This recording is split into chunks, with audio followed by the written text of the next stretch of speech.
He says, being sober-minded. Don't let the intoxicating things of this world allure you away. Whether it's career, whether it's culture, status, associations, whatever it is, don't let those things allure you away. Don't let them have an intoxicating effect, but be sober-minded. Prepare your mind for battle so that you won't be allured away by the things of this world. Now, I'm not saying that we isolate ourselves from the world. Holiness means that we are separate from the world, but we're not isolated from it. We're different from the world. We live by a different beat and a different drummer and a different rule, and we live by a God who ordains all these things to come to pass. And so here we are. We have to be active. And our hope, then the first command of this book, the first true imperative, the other things, preparing your minds, were kind of participles, and being sober-minded were the ones being participles. But then he says, set your hope fully on the grace that will be brought to you at the revelation of Jesus Christ. You're going through problems, you're going through difficulties, you're dealing with sin within you. Guess what? There's going to come a day when the grace of God is going to be expounded more and more and more. As Chris said today, oh, Lord Jesus, come. We want that grace, don't we? I want to be rid of this battle with sin, don't you? Yeah. I want to be rid of this battle. I want to grow in the knowledge of God's grace. Verse 13. Ben Grudem says this about this passage. He says, if Peter's readers were forced to know the great truths about their salvation in verses 1 through 12, which we said was, keep your chin up, know the great mercy of God, know the great plan of God, and know the great promises of God. Then he goes on and says, and then begin a habit of visualizing themselves as a person on a path leading a life without fail to an unimaginable heavenly reward. They will mentally and emotionally be ready to strive for a life of holiness.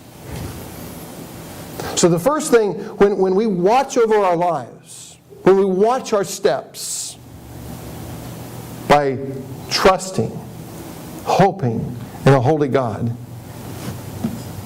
we prepare for the battle. We realize the battle is going to come because we realize that we are not like God. I am not like God, you are not like God, and all of us here we all have it in common. We are dependent upon the mercy of God for everything.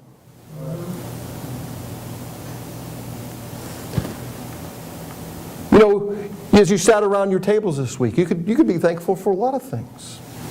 First of all, that you're alive.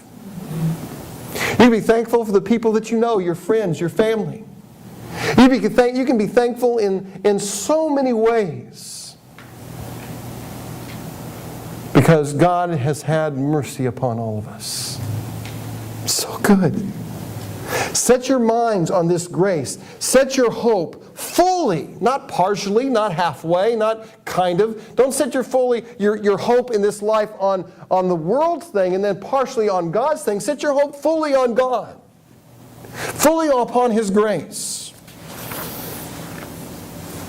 Second thing that will result from trusting a holy God or hoping in a holy God is that not only will you prepare for a battle, you'll have a knowledge, or you'll prioritize your piety. That's what I came up with, because I say, obedient children, do not be conformed to your passions of your former ignorance, but as He who called you is holy, be holy in your conducts, and it is written, you shall be holy, for I am holy. But there's no wiggle room in that. You want to go to heaven? You're going to be holy. Let me ask you a question today. If heaven is a holy place, why would someone who doesn't want to be holy want to go to heaven?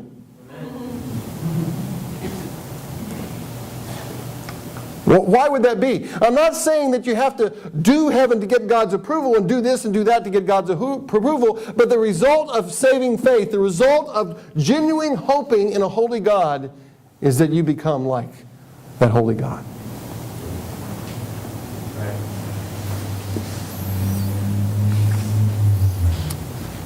He says obedient children. He just didn't say obedient. One of the things I was reading this week, and And many people were talking about, or many people were writing about this obedient children idea.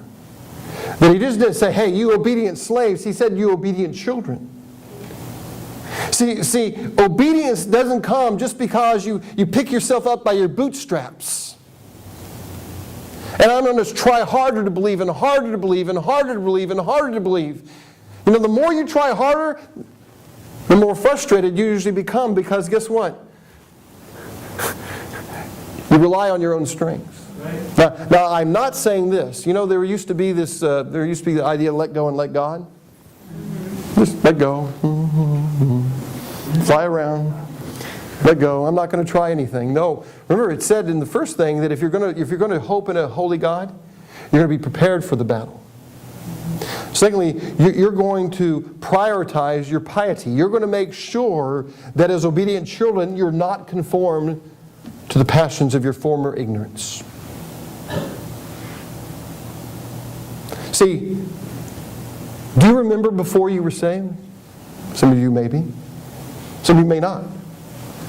Some of you can't remember because you were saved when you were 1 day old. You were born right here on the steps of the church. You don't remember the time, and you can't date the time. But the one thing you realize that those of you who do remember, and even those who were saved at a very young age, you remember the struggle with sin. You remember the difficulties that happen. Everybody has that struggle. It depends on how it comes across in our life. And I think as believers, we're more sensitive. We should be more sensitive to that. Not being conformed. Because the world, you know, temptation doesn't come to you by saying, I'm going to destroy your life. Temptation comes to you, and sin comes into your life by saying, hey, this is good for you. Remember what Satan did to Eve? Hey, if you do this, your life will be miserable. That's not what he did. No one would be tempted with that, would they? But we have to understand that temptation, the pursuit of holiness, and the priority of piety is important in our life because we can be conformed to this world just like that. When I first became a Christian, I had this idea that you either progress as a Christian or you crash and burn. You're like an airplane. A Christian cannot quit the battle. He cannot quit prioritizing godly motives. He cannot quit looking at his life and watching over his life by hoping in a holy God. You can't quit that. If you quit that, you don't become obedient and you become conformed. You look more like the world than you look like a Christian, than you look like a holy God. And in verse 15 he says, but he who called you is holy, so you also be holy. See, our holiness is stemmed from God. Our calling, just like fire and heat go together, but our calling, the basis of all of this is because He is the one that called us. He has called us to be holy, like fire and heat. Can you have fire without heat? I'm not sure if that's possible. I'm not a scientist that does that. Can you have fire without light? They occur almost simultaneously, but one is the basis for the other, isn't it? You don't say light always makes heat, but fire makes light, right? And so the basis of our holiness, the basis of one is God's calling. It is beneficial, it is good.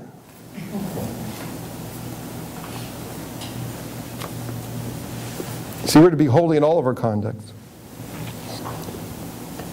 Verse 15, he says, He called us.